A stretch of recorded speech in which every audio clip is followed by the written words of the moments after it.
Po sikur një gabim që nuk ishte yti të dënonte për gjithmonë. Pas vitesh duke u përpjekur vetëm të mbijetonte, një burr sheh jetën t'i shembet ndërsa të gjithë besojnë në gënjeshtrën e krijuar për të. Por gjithçka ndryshon kur një fëmijë shfaqet me prova që zbulojnë se kush i shkatërroi vërtet kaq shumë jetë.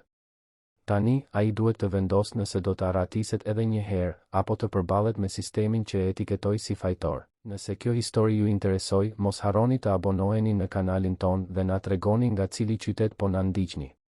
Tani, le të vazhdojmë. Shiu binte pa mëshirë mbi rrugët e pazarit të ri, atë natë të enjte që dukej se nuk do të mbaronte kurrë. Pellgjet e ujit pasqyronin dritat e dobëta të shtyllave të vjetra të ndriçimit dhe era e asfaltit të lagur përzihej me aromën e të fërguarave që dilte nga dritaret e avulluara të restorantit Ylli i Lindjes.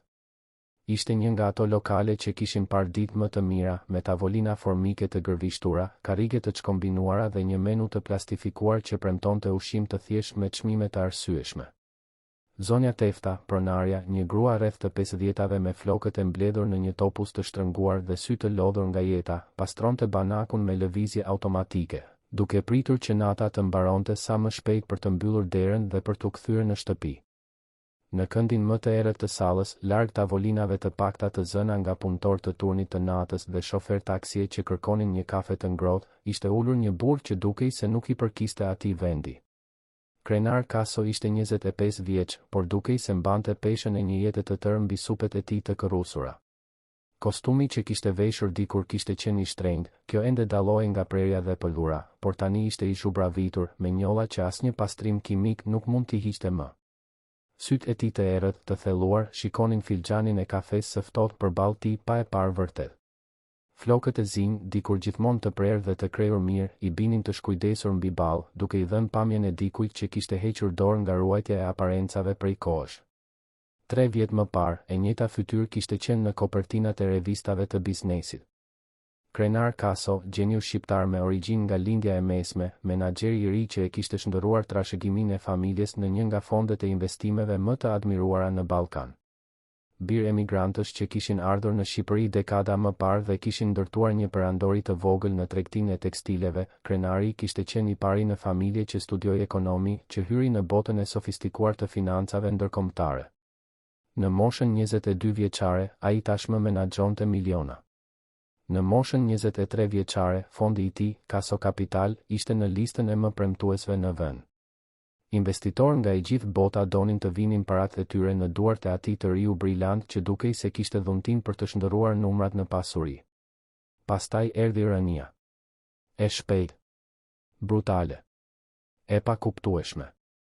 Në një javë të vetme të marsit, 3 vjet më parë, Kaso Capital ishte shembur. Algoritmet mbrojtëse, të njëjtat për të cilat Krenari betohej se ishin të pagabueshme, kishin dështuar në mënyrë spektakolare. Humbjet ishin katastrofike. Pensionet të tëra u avulluan.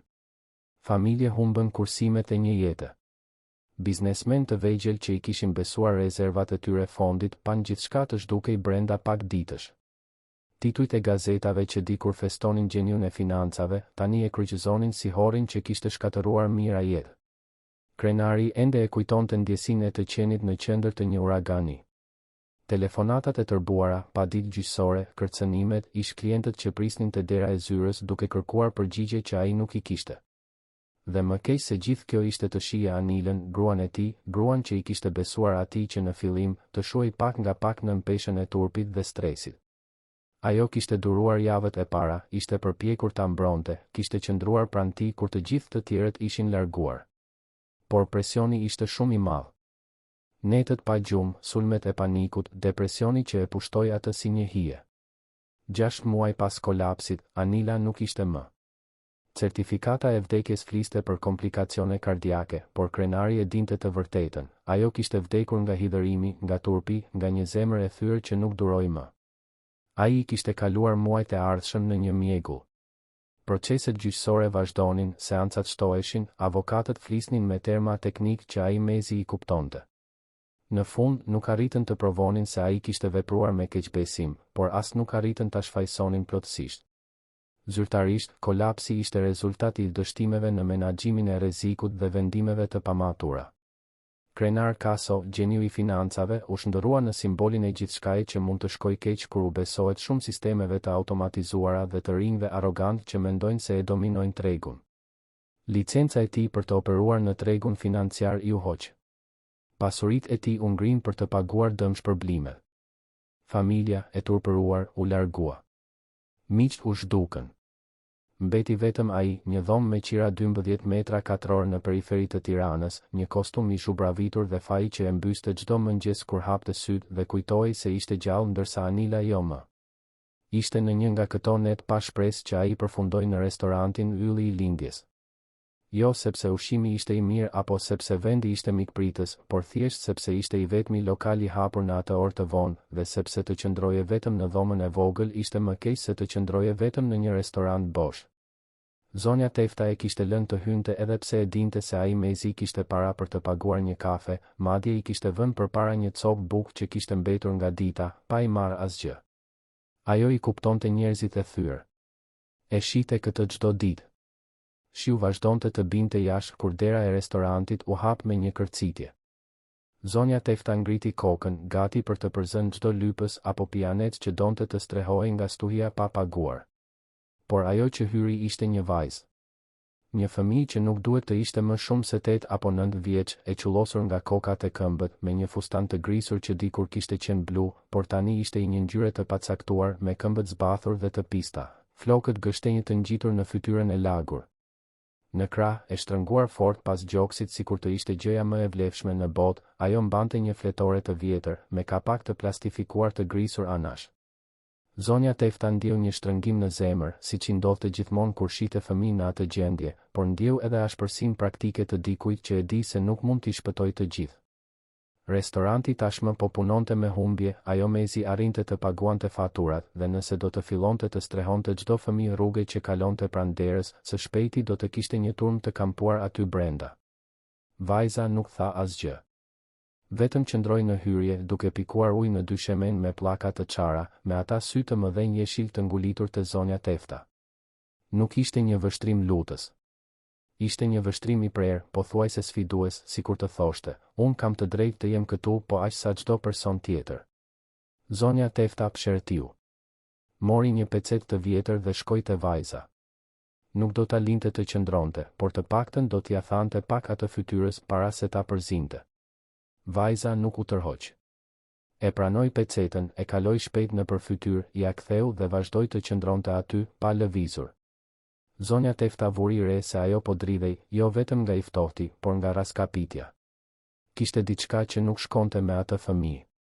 Nuk ishte vetëm fakti që ishte në rrugë në mes të natës, e qullosur dhe zbathur. Ishte diçka më e thellë. Një trishtim I vjetër në sy, një pjekuri që nuk duhej të ishte aty. Duhet të largohesh, vogëlushe. Nuk mund të lë të qëndrosh këtu, tha zonja Tefta, duke u përpjekur të tingëllonte e prerë, por duke ndjerë zërin t'i dridhej pak. Vajza tundi kokën ngadalë. Vetëm disa minuta. Vetëm derisa të pushoj shiu. Ju lutem. Zonja Tefta pas tu hin jashtë. Shiu nuk dukej se kishte ndërmend të pushonte së shpejti. Ajo pasërish fëmijën dhe pase, pavarësisht të ftohtit dhe lodhjes, kishte një forcë të ajo vajzë që ishte e pamundur të injorohej. Nuk ishte një forcë fizike, ishte diçka në vështrim, në mënyrën se si e mbante atë fletore të vjetër sikur të përmbante sekretet e universit. Mirë. Mund të qëndrosh derisa të pushoj shiu. Por rri urt atje në kënd, nuk dua të lashe, tha zonja Tefta, duke e ditur se po thyente rregullat e saj, por e paf ta dërgonte atë fëmijë përsëri në stuhi. Vajza pohoi me kokë dhe filloi të ecte drejt fundit të restorantit. Kaloi pranë tavolinave bosh, pranë punëtorëve që mezi I ngritën syt nga ushqimi I tyre, dhe shkoi drejt në këndin e errët ku ishte ulur krenari. Ajo nuk hezitoi.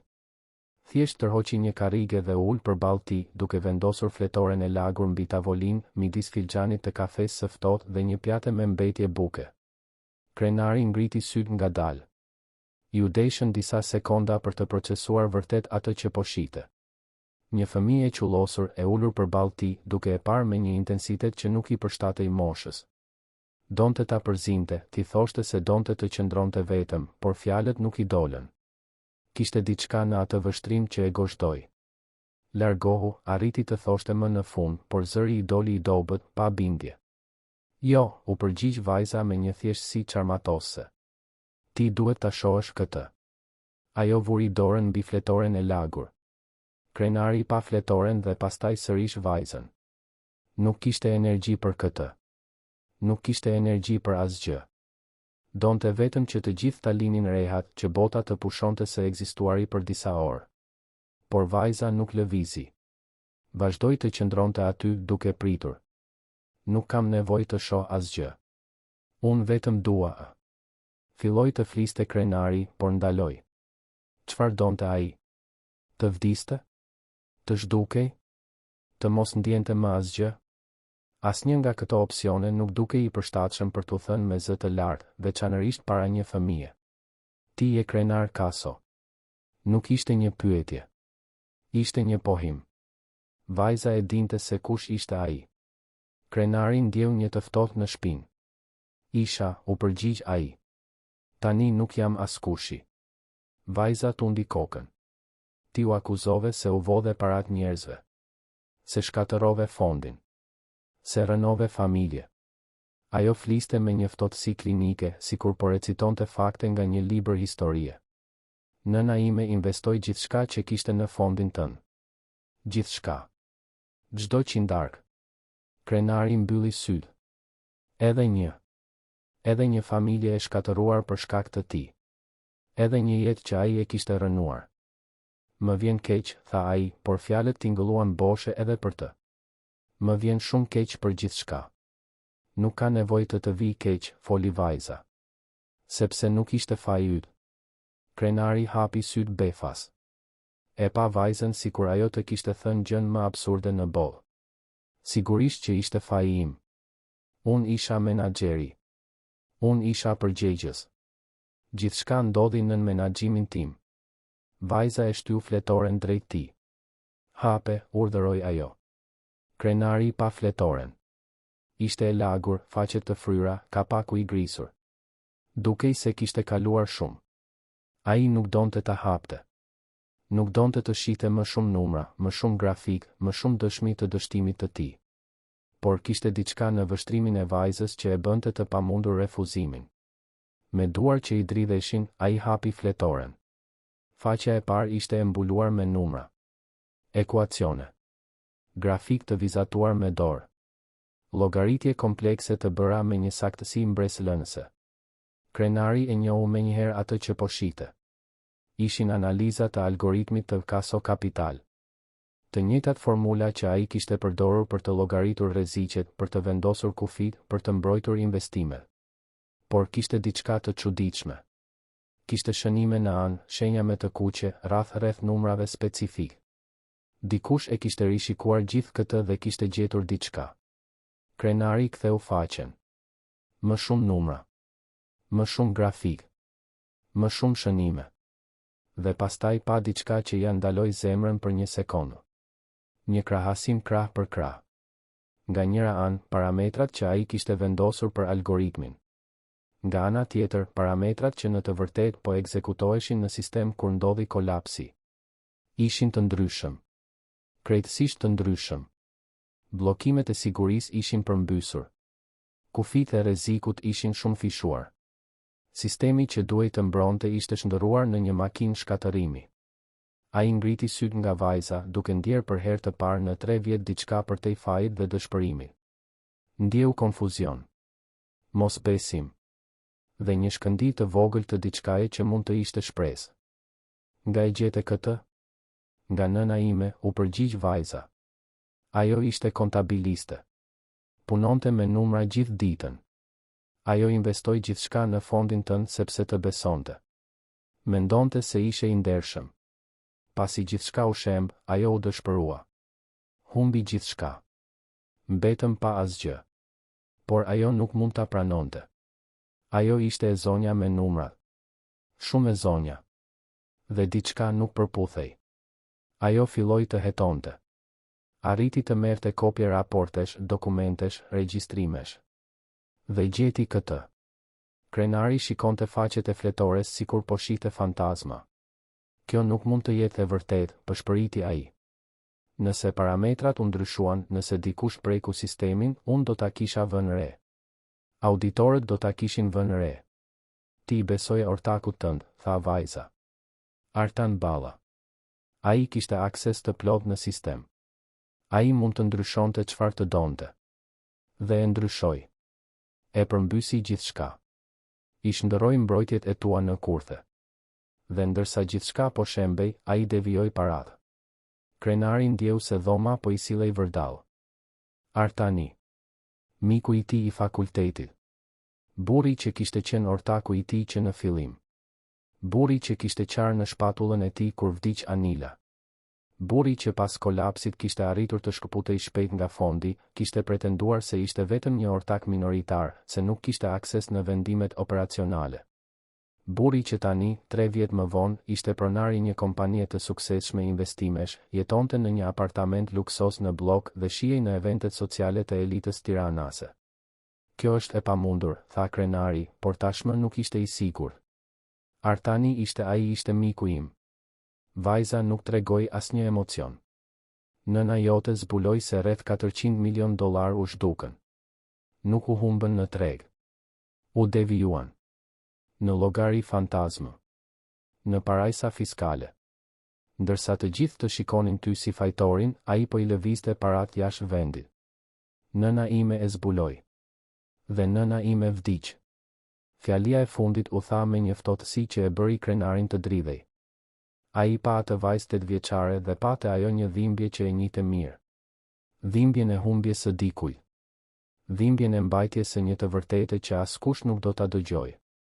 Çfarë I ndodhi nënës tënde? Pyeti krenari, megjithse tashmë e dyshonte përgjigjen. Ajo zbuloi shumë. Kërkoi regjistrime, dokumente. Filloi të bënte pyetje. Dhe pastaj, një natë, ajo nuk u zgjua më. Thanë se ishte vetvrasje. Thanë se ishte në depresion sepse kishte humbur gjithçka. Por nëna ime nuk do të vriste veten. Jo para se të provonte se ti ishe I pafajshëm. Jo para se t'u tregonte të gjithëve se kush ishte hajduti I vërtetë. Krenari ndjeu lot t'i digjnin syt për herë të parë pas shumë muajsh. Nuk ishin lot dëshpërimi. Ishin lot zemërimi. Të një tërbimi që kishte fjetur prej kohësh dhe që tani filloi të zgjohej. Nëse kjo është e vërtet, nëse Artani me të vërtet bëri atë që po thua, atëherë ai jo vetëm që vodhi qindra miliona. Ai shkatërroi mira familje. Ai vrau Anilën. Ai vrau nënën tënde. Dhe më la mua të merrja fajin për gjithçka. Po, tha vajza. Dhe tani ti do të bësh diçka për këtë. Krenari e pa atë. Atë fëmijë të qullosur, zbathur, që mbante një fletore që mund të ndryshonte gjithçka. Nuk e di nëse mundem, tha ai sinqerisht. Unë nuk jam më askushi. Askush nuk do të më dëgjoj. Askush nuk do të më besoj. Vajza zgjati dorën e saj të vogël dhe preku dorën e krenarit mbi tavolinë. Ishte e ftohtë dhe dridhej, por kishte forcë në atë prekje. Nëna ime të besoj ty kur të gjithë thanë se ishe një hajdut. Unë të besoj ty tani. Ndonjëherë, kjo mjafton për të filluar. Zonja Tefta, e cila e kishte vëzhguar të gjithë skenën nga larg, pa kuptuar se çfarë po ndodhte, ju afrua tavolinës. Pa fletoren e hapur, numrat, lotët në sytë e burrit që frekuentonte restorantin e saj prej javësh. Pa vajzën e qullosur, dorën e saj mbi të tijën. Dhe mori një vendim që do të ndryshonte gjithçka. Ju të dy, tha ajo me atë zërin e ashpër të dikujt që pi shumë duhan, por ka një zemër më të madhe se bota. E jani me mua. Kam një dhomë të vogël prapa. Nuk është ndonjë gjë e madhe, por është e thatë dhe ka një krevat. Do të flini atje sonte. Nesër shohim se çfarë do të bëjmë. Krenari pa zonja Teftën pa kuptuar. Nuk mund ta pranoj këtë. Unë nuk po të kërkoj mendimin, e ndërpreu zonja Tefta. Po të ofroj një çati. E pranon apo jo? Vajza do të qëndroj gjithsesi, por edhe ti mund të rish nëse do. Krenari pa vajzën. Ajo e shikonte me ata sy të mëdhenj jeshil, duke pritur. Duke pritur që ai të merrte vendimin më të rëndësishëm të jetës së tij. Të qëndronte apo të largohej. Të luftonte apo të dorëzohej. Të besonte se ende kishte një shans apo të pranonte se ishte thjesht horri I historisë. Ai mori frym thellë. Pa fletoren e lagur mbi tavolinë. Pa duart e vajzës, të vogla dhe të pista, por të forta. Dhe pastaj, për herë të parë në 3 vjet, mori një vendim që nuk kishte të bënte me dorëzimin. Qëndroj, tha ai. Dhe do ta zbulojmë të vërtetën. Të gjithë ne. Vajza buzëqeshi. Ishte një buzëqeshje e vogël, pothuajse e padukshme, por ishte aty. Sikur ta kishte ditur gjithmonë se ai do të bënte zgjedhjen e duhur. Sikur të kishte vënë bas gjithçka tek ai që në momentin kur hyri në atë restorant e qullosur nga shiu. Zonja Tefta tundi kokën, gjysmë e pabesuar me atë që po bënte, por gjithashtu duke ndjerë se diçka më e madhe po ndodhte aty. Diçka që ja vlente të rrezikojë. Atëherë, ecim. Dhoma është e vogël, por ka batanie. Dhe nesër fillojmë të mendojmë siç duhet për gjithë këtë. Ata u ngritën. Krenari mori fletoren nga tavolina me kujdes, sikur të ishte një relike e shenjtë. Vajza ecte pranë tij, pa u nxituar. Zonja Tefta i udhëhoqi në pjesën e pasme të restorantit, nëpër një korridor të ngushtë që mbante erëvaj gatimi dhe erza, deri te një derë e vjetër druri. E hapi dhe zbuloi një dhomë të vogël, me një krevat tek, një dollap të vjetër dhe një dritare të vogël nga ku ende dëgjohej zhurma e shiut. Mund ta përdorni, tha zonja Tefta. Nesër flasim më mirë. Tani flini. Ajo doli dhe mbylli derën, duke lënë krenarin dhe vajzën vetëm në atë hapësirë të ngushtë. Krenari pa krevatin dhe pastaj vajzën. Ti mund të marrësh krevatin. Unë fle në 2 sheme. Vajza tundi kokën. Krevati është mjaft i madh. Dhe bën ftohtë. Më mirë ta ndajmë. Krenari hezitoi, por kishte një logjik praktike në atë që ajo tha. Ai ushtri në anë të krevatit, me shpinë nga ajo, duke mbajtur fletoren pas gjoksit. Vajza ushtri në anën tjetër, u mbështoll me batanien e hollë dhe mbylli sytë. Për një kohë të gjatë, qëndruan në heshtje. Jashtë, shiu vazhdonte të binte. Brenda dhomës, 2 njerëz të thyrë përpiqeshin të gjenin pak ngrohtësi, pak rehati, ndonjë arsye për të besuar se e nesërmja mund të ishte ndryshe. Si e ke emrin? Pyeti krenari në errësirë. Laura, u përgjigj vajza. Emri im është Laura. Laura, përsëriti krenari. Faleminderit që nuk hoqe dorë nga unë, Laura. Faleminderit që nuk hoqe dorë nga vetja, u përgjigj ajo. Dhe atë natë, në një dhomë të vogël prapa një restoranti në rënje, filloi diçka që do të ndryshonte gjithçka. Nuk ishte një mrekulli. Nuk ishte magji. Ishte vetëm një fëmijë kokfort, një burr i thyrë dhe një fletore plot me numra që nuk gënjenin. Dhe ndonjëherë, vetëm ndonjëherë, kjo është gjithçka që duhet për të filluar të kthesh lojën. Rrezet e para të diellit depërtuan nëpër dritaren e vogël të dhomës prapa restorantit Ylli i Lindjes, duke e zgjuar krenarin me një ndjesi të çuditshme. Ju deshën disa sekonda për t'u kujtuar se ku ishte dhe pse kishte një person tjetër që flinte në të njëjtin krevat. Laura ishte mbledhur kruspull në mbatanie, flokët e saj gështenjë të shpërndar në jashtëkun e vjetër, fytyra më në fund e relaksuar pas kaq shumë kohësh duke mbajtur peshën e botës mbi supe. Fletoria e nënës së saj ishte në 2 sheme, pranë krevatit, e mbrojtur nga një qese plastike që zonja Tefta e kishte sjell gjatë natës. Krenari u ngrit ngadalë, duke u përpjekur të mos e zgjonte. Kishte shumë kohë që nuk flinte në një krevat që nuk ishte i tij, shumë kohë që nuk flinte pranë një personi tjetër.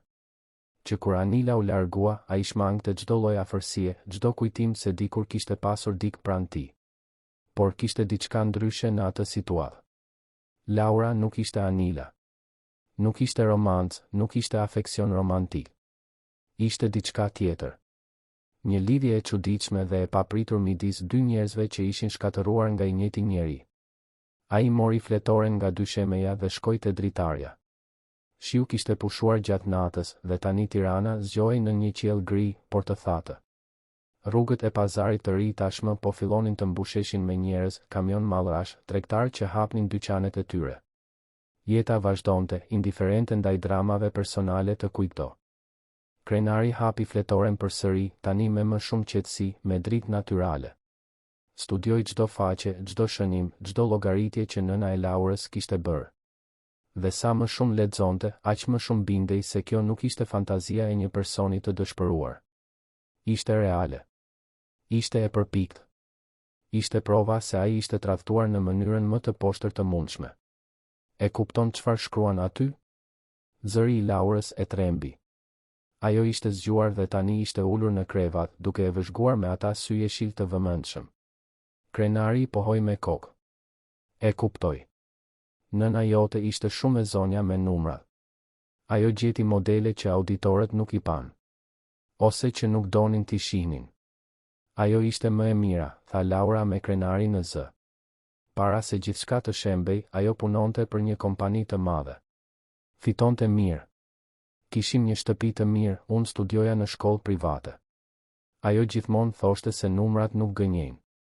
Se nëse di ti lexosh numrat siç duhet, ata tregojnë të gjithë historinë. Dhe çfarë ndodhi pasi fondi u shem? Laura u ngrit nga krevati dhe shkoi te dritarja gjithashtu, duke qëndruar pranë Krenarit. Humbëm gjithçka. Shtëpinë, makinën, kursimet. Nëna ime ra në depresion, por nuk pushonte së punuari me numrat. Kaloi muaj të tërë duke mbledhur dokumente, duke bërë llogaritje, duke u përpjekur të kuptonte se ku kishin shkuar paratë. E shija zgjuar natën vonë, duke mbushur atë fletore, duke kontrolluar dhe rikontrolluar çdo llogari. Ajo thoshte se do të provonte pafajësinë tënde. Se do t'u tregonte të gjithëve se ti nuk ishe horri. Krenari ndjeu një lëmsh në fyt. Pse e bëri këtë? Ajo as nuk më njihte. Sepse ajo besonte në drejtësi, u përgjigj Laura thjesht. Dhe sepse kishte parë intervistën tënde, atë që dhe menjëherë pas kolapsit, kur ende po përpiqeshe të shpjegoheshe. Ajo tha se pa në syt e tu se ishe i humbur, se nuk e kuptoje çfarë kishte ndodhur. Ajo tha se fajtorët nuk hutohen. Ata e din saktësisht se çfarë kanë bërë. Krenari e kujtonte atë intervistë. Kishte qenë një katastrofë. Ai mezi arrinte të formonte fjali koherente, ishte ende në shok, duke u përpjekur të kuptonte se si gjithçka ishte shembur kaq shpejt. Gazetarët e kishin interpretuar konfuzionin e tij si një përpjekje patetike për të shtirur pafajësinë. Por nëna e Laurës kishte parë diçka tjetër. Zonja Tefta trokiti në derë dhe hyri pa pritur përgjigje, duke mbajtur një tabaka me kafe, bukë me gjalp dhe fruta. Duhet të hani, tha ajo, duke vendosur tabakan mbi dollapin e vjetër. Dhe pastaj duhet të flasim se çfarë do të bëjmë. Ata hëngrën në heshtje. Kafeja ishte e fortë dhe e ngrohtë, buka ishte e freskët, frutat ishin të thjeshta, por të shijshme. Krenari nuk e mbante mend herën e fundit që kishte ngrënë një mëngjes të vërtetë. Muajt e fundit, ai mezi ushqej, duke mbijetuar me kafe të vjetër dhe mbetje ushqimesh që gjente me ulje në market. Zonja Tefta tërhoqi një karrige të vjetër dhe u ul përballë tyre. Do të jem e drejt për drejt. Unë nuk marr vesh asgjë nga financat, fondet e investimeve, këto gjëra. Por unë marr vesh nga njerëzit. Dhe unë ju shoh ju të dyve dhe shoh një gjë të qartë, ju keni një histori për të treguar. Një histori që duhet dëgjuar. Askush nuk do të na dëgjoj, tha Krenari. Unë jam njeriu më i urryer në tregun financiar shqiptar. Çdo gjë që do të them do të shihet si një përpjekje për t'u shfaqsuar. Atëherë nuk mund të jesh i vetmi që flet, u përgjigj zonja Tefta. Ti ke nevojë për njerëz të tjerë. Njerëz që mund të konfirmojnë historinë tënde. Njerëz që kanë akses në informacione që ti nuk i ke. Laura pa zonja Teftën me admirim. Ju po flisni për dajen tim. Krenari rudhi vetullat. Ti ke një daj? Laura pohoi me kokë. Ardiani. Vëllai i nënës sime. Ai punon me kompjuter, me servera, këto gjëra teknike. Pasi vdiq nëna ime, ai u përpoq të më mbante, por nuk ja doli të merrte kujdestarin. Thanë se nuk kishte kushte, se jetonte vetëm, se punonte shumë. Përfundova në shtëpi fëmije. Ai vjen të më vizitoj kur mundet, por është e vështirë. Dhe çfarë lidhje ka ai me këtë? Pyeti Krenari. Ai punon në Data Cloud Albania, tha Laura. Kompania që mbante serverat e Caso Capital. Ai ka akses në kopjet rezervë, në regjistrimet e vjetra. Nëse dikush ka prekur sistemet, ai mund të gjejë provat teknike. Krenari ndjeu zemrën t'i rrite më shpejt. Kjo ishte më shumë se sa mund të kishte shpresuar. Nëse vërtet ekzistonin regjistrime teknike që provonin se parametrat e algoritmit ishin ndryshuar, nëse mund të tregonin se kur dhe nga kush ishte bërë kjo, do të kishin jo vetëm prova kontabël, por edhe prova digjitale. Do të ishte shumë më e vështirë për t'u hedhur poshtë. Por a do ta rrezikoj ai punën për këtë? Pyeti krenari. Të prekësh të dhëna konfidenciale të klientëve, edhe nëse janë të kompanive që nuk ekzistojnë më, mund të shkaktoj probleme serioze. Ai ndihet fajtor, tha Laura me zë të ulët. Kur nëna ime filloi të hetonte, i kërkoi ndihmë atij. Ai mendoi se ishte paranoj, se ajo ishte e fiksuar, se duhej të ecte përpara. I tha se po shihte gjëra që nuk ekzistonin. Disa javë më vonë, nëna ime vdiq. Ai jeton me fajin që nuk e mori seriozisht. Zonja Tefta u ngrit. Atëherë do të shkojmë tek ai. Sot. Do të flisni, do t'i tregoni këtë fletore, do t'a bindni të ndihmoj. Nëse ai punon me servera dhe ka akses në të dhëna, është shansi ynë më i mirë. Krenari pa Laurën. E di ku ta gjejmë? Ai punon në zyrën e Data Cloud Albania në zonën e ish bllokut, tha Laura. E di adresën. Nëna ime më çonte atje ndonjëherë kur isha e vogël. 2 orë më vonë, krenari dhe Laura ishin përballë një ndërtese zyrash në zonën e ish bllokut. Ndërtesa nuk ishte luksoze, por ishte e mirëmbajtur, me një recepcion të pastër dhe roje sigurie të sjellshëm. Laura tha emrin e dajës së saj dhe pas disa minutash pritjeje, një burr rreth të 30 e pesave zbriti për t'i takuar. Ardiani ishte i dobët, mbante syze me skelet të hollë, kishte flokë gështenjë të shpupuritur dhe një shprehje lodhjeje të përhershme. Kur pa Laurën, fytyra e tij u ndriçua për një çast, por shpejt u hutua kur pa krenarin pranë saj. Laura, çfarë bën ti këtu? Ardiani u ul për të qenë në lartësinë e vajzës. Pse nuk je në shtëpinë e fëmijës? Kush është ky burr? Daj Ardian, ky është krenar Kaso, tha Laura me natyrshmëri, sikur të prezantonte një burr të akuzuar për shkatërimin e mira jetëve, ishte gjëja më normale në botë. Ardiani ngriu. U zbe. U ngrit ngadalë dhe pa krenarin me një përzierje shoku dhe zemërimi. Ti? Çfarë bën ti me mbesën time? Si e gjete? Nuk ishte ashtu, tha krenari shpejt. Ajo më gjeti mua. Ajo ka fletoren e motrës tënde. Shënimet që Fioralba bëri para se të vdiste. Kur dëgjoi emrin e motrës, Ardiani dukej sikur mori një grusht në stomak. Pa Laurën, e cila mbante fletoren pas gjoksit. Kjo fletore, pëshpëriti ai. Mendova se kishte humbur. Mendova se punonjësit social e kishin hedhur bashkë me gjërat e tjera të nënës tënde. E fsheha, tha Laura. E dija se ishte e rëndësishme. Nëna ime kaloi muaj të tërë duke punuar me këtë. Nuk do ta lija të zhdukej. Ardiani kaloi dorën nëpër fytyrë. Nuk mund të flasim këtu. Le të shkojmë në një kafe. Duhet të kuptoj se çfarë po ndodh.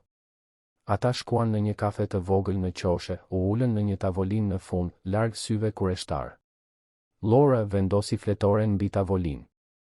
Ardiani e hapi me duar që i dridheshin, duke shfletuar faqet sikur po shihte fantazmën e motrës së tij. Lotët filluan t'i rridhnin nëpër faqe pa u përpjekur t'i fshite.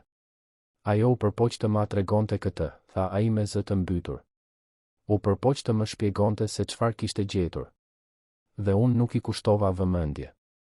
I thash se po shihte konspiracione aty ku nuk ekzistonin. I thash se duhej të pranonte që ndonjëherë gjërat thjesht shkojnë keq, se jo gjithçka është mashtrim. E përzura. I thash se ishte e fiksuar. Ti nuk kishe nga ta dije, tha krenari butësisht. As unë nuk e dija. Unë isha menaxheri i fondit dhe nuk e kuptova se po sabotohesha. Ardiani fshiu lotët dhe pa krenarin. Pse duhet të besoj ty? Ti je njeriu që shkatërrove jetën e motrës sime.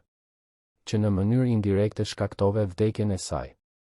Sepse numrat nuk gënjejnë, ndërhyri Laura, duke përsëritur fjalët e nënës së saj. Daj, ti punon me servera. Ti e di që sistemet lën gjurmë. Çdo ndryshim, çdo modifikim, çdo hyrje dhe dalje e të dhënave regjistrohet diku. Nëse dikush ka prekur parametrat e algoritmit të fondit Kaso Capital, ekziston një regjistrim i kësaj diku. Ardiani pa mbesën e tij me një përzierje krenarie dhe trishtimi. Ti je fiks si ajo. E njëjta kokëfortësi. I njëjti besim të numrat. Mund të na ndihmosh? Pyeti Laura. Mund t'i rikuperosh regjistrimet e serverave? Kopjet rezervë të kohës kur fondi ekzistonte ende? Ardiani pëshertiu thellë. Teknikisht, po. Unë kam akses në skedarët historik. Kur një kompani kliente mbyllet ose anulon kontratën, të dhënat arkivohen për 5 vjet para se të fshihen përgjithmonë. Kaso Kapital u mbyll 3 vjet më parë, kështu që të dhënat duhet të jenë ende atje. Por të aksesosh këtë pa autorizim është serioze. Mund të humbas punën. Mund të përballem edhe me padi. Nëna ime vdiq duke u përpjekur të provonte të vërtetën, tha Laura me atë ftohtësi që nuk i përshtatej moshës. Ti nuk deshe ta dëgjoje kur ishte gjallë. Do ta dëgjosh tani që ajo ka ikur? Goditja ishte e ulët, por efektive. Ardiani mbylli sytë dhe mori frymë thellë. Kur i hapi përsëri, kishte një vendosmëri që nuk ishte aty më parë. Mirë. Do ta bëj. Për Fioralbën. Dhe për ty, Laura. Por do të duhet kohë. Duhet të aksesoj sistemet jashtë orarit të punës, kur ka më pak njerëz që monitorojnë. Dhe do të më duhen disa ditë për të kërkuar në për të dhëna. Kemi kohë, tha krenari. Nuk do të shkojmë askun. Ardiani e pa atë. Nëse gjej atë që po kërkoni, nëse vërtet ekzistojnë prova sabotimi, çfarë do të bëni me to? Do të kërkojmë drejtësi, u përgjigj krenari. Do të ekspozojmë atë që e shkatërroi vërtet atë fond. Do të pastrojmë emrin tim. Dhe do të bëjmë që fajtori i vërtet të paguaj për atë që ka bërë. Ardiani pohoi ngadalë me kokë. Art Nuballa, tha ai emrin sikur të pështynte helm. Fioralba e përmendi atë disa herë në javët e fundit para se të vdiste. Thoshte se ai ishte pjesa kyçe në gjithçka. Se ai kishte akses të privilegjuar në sisteme. Se ai kishte motivin dhe mundësinë. Krenari ndjeu zemërimin t'i kthehej. Artani kishte qenë miku i tij. Partneri i tij. Njeriu të cilit i besonte plotësisht. Të mendoje se e gjithë kjo ishte planifikuar, se Artani e kishte shkatëruar qëllimisht fondin, kishte devijuar qindra miliona, e kishte lënë krenarin të merrte fajin dhe ende kishte arritur të ndërtonte një perandori mbi rënoja, ishte pothuajse e pabesueshme. Pothuajse. Sepse tani, me fletoren e Fioralbës përpara dhe Ardianin që pranonte të ndihmonte, fillonte të kishte kuptim. Po të ishit në vendin e Ardianit, a do të kishit pranuar të rrezikonit gjithçka për të ndihmuar në provimin e së vërtetës?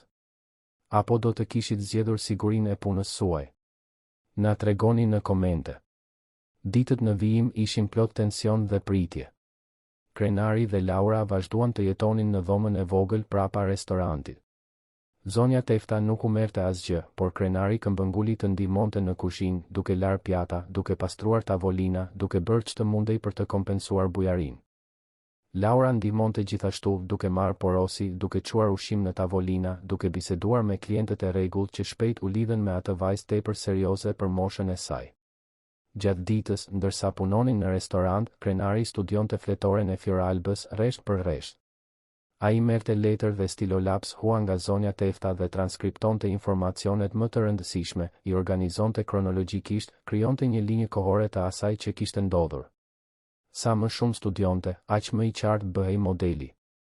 Ndryshimet në parametrat e algoritmit kishin ndodhur gradualisht gjatë muajve, ndryshime të vogla që individualisht mund të dukeshin si rregullime normale, por që së bashku formonin një sabotazh sistematik. Dhe të gjitha kishin ndodhur në momente kur krenari ishte duke udhëtuar në konferenca ndërkombëtare, takime me investitor të huaj. Momente kur Artani ishte vetëm në zyrë, me akses të plot në sisteme. Natën, pasi restoranti mbyllej, Laura ulej pranë krenarit në tavolinën e kuzhinës dhe ata bisedonin. Jo gjithmonë për rastin, për numrat dhe hetimet. Ndonjëherë për gjëra normale. Krenari tregonte histori nga fëmijëria e tij, kur gjyshërit e tij kishin ardhur nga lindja e mesme dhe kishin hapur dyqanin e parë të tekstileve në Tiranë, se si babai i tij punonte 16 orë në ditë për t'u dhënë arsim fëmijëve. Laura tregonte për nënën e saj, se si ato gatuanin së bashku të dielave, për filmat që shihnin, se si Fioralba gjithmonë thoshte se Laura ishte e veçantë, se kishte një dhunti me numra. Të mungon, pyeti krenari një natë, duke e ditur se ishte një pyetje idiote, por duke pasur nevojë ta bënte gjithsesi. Çdo ditë, u përgjigj Laura. Por e di çfarë më mungon më shumë? Të besoja se gjërat do të shkojnë mirë. Nëna ime gjithmonë thoshte se nëse punon fort, nëse je e ndershme, nëse bën gjën e duhur, në fund gjithçka rregullohet. Por ajo punoi fort. Ishte e ndershme. Bëri gjën e duhur. Dhe prap se prap vdiq vetëm, pa e besuar askush. Krenari ndjeu një shtrëngim në gjoks. Edhe unë besoja kështu. Se puna e palodhur shpërblehej. Se të qenit i ndershëm kishte rëndësi. Se të bëj gjën e duhur mjaftonte. Dhe pastaj gjithçka u shemb dhe kuptova se bota nuk funksionon kështu. Laura e pa atë. Por ne do ta bëjmë të funksionojë këtë herë. Apo jo? Krenari nuk kishte përgjigje për këtë. Nuk e dinte nëse do t'ia dilnin. Nuk e dinte nëse dikush do t'i besonte. Por pa atë vajzë 8 vjeçare që kishte humbur gjithçka dhe ende kishte guximin të besonte në drejtësi dhe ndjeu se duhej të provonte. Qoftë edhe vetëm për të. Të premten mbrëma, një javë pas takimit të parë, Ardiani u shfaq në restorant pas mesnate. Ishte i zbeth, me radh të zi poshtë syve, por mbante një USB në dorë. Zonja Tefta mbylli derën e restorantit, ktheu tabelën në mbyllur dhe të gjithë u ulën rreth një tavoline në fund. Ardiani vendosi USB-n mbi tavolinë sikur të ishte një bombë. E gjeta, tha ai me zë të ngjirur nga lodhja. Kalova gjithë javën duke kërkuar në përkopje rezervë, regjistra sistemi, regjistra aksesi. Dhe gjeta gjithçka. Krenari ndjeu zemrën t'i rritë fort. Çfarë saktësisht? Ardiani hapi laptopin që kishte sjell dhe filloi të tregonte skedar. Regjistra të ndryshimit të kodit. Regjistrime të kohës kur parametrat e algoritmit u modifikuan. Dhe më e mira nga të gjitha, kredencialet e atij që bëri ndryshimet. Artan Balla. Ai përdori llogarinë e tij të administratorit për të hyrë në sistem në orare specifike, gjithmonë kur ti ishe jashtë vendit dhe modifikoi parametrat e rrezikut. Rriti ekspozimin, hoqi bllokimet e sigurisë, përmbysi kufi. Bëri gjithçka të dukej sikur ishin rregullime normale optimizimi, por në të vërtetë po krijonte një bombë me saha. Laura u ngrit dhe pa ekranin e kompjuterit, edhe pse nuk e kuptonte plotësisht atë që shihte. Po parat, pyeti ajo. Nëna ime foli për $400 milion të devijuar. Ardiani kaloi në një dosje tjetër. Edhe këtë e gjeta. Regjistrime transaksionesh që u drejtuan përmes llogarive të ndërmjetme. Transferta në parajsa fiskale. Kompani fantazmë. Nuk arrita të gjurmoj gjithçka, por arrita mjaftueshëm për të treguar modelin. Ndërsa fondi po shembej, ndërsa mira njerëz humbnin kursimet e tyre, Artani po lëvizte sistematikisht parat jashtë. Në vende ku askush nuk mund t'i arrinte. Krenari pa ato skedar sikur po shihte një mrekulli. Ishte pikërisht ajo që u duhej. Prova teknike. Data. Orë. Regjistrime që nuk mund të hidheshin poshtë lehtësisht si teori konspirative apo koincidenca. A mjafton kjo? Pyeti Krenari. Mjafton për të provuar se u sabotoj? Ardiani hezitoi. Mjafton për të ngritur dyshime serioze. Për të kërkuar një hetim të ri. Por vetëm mund të mos jetë e mjaftueshme. Na duhet më shumë.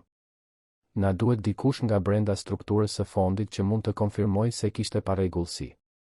Dikush që pa gjëra të çuditshme, por pati frikë të fliste. Zonja Tefta, e cila kishte qëndruar e heshtur deri atëherë, foli. Mirela. Të gjithë e pan atë. Krenari rudhi vetullat. Cila Mirela? Mirela Costa, shpjegoi zonja Tefta. Ajo vjen këtu ndonjëherë. Punon si menaxhere zyre në një klinik tani, por më parë punonte në Kaso Kapital.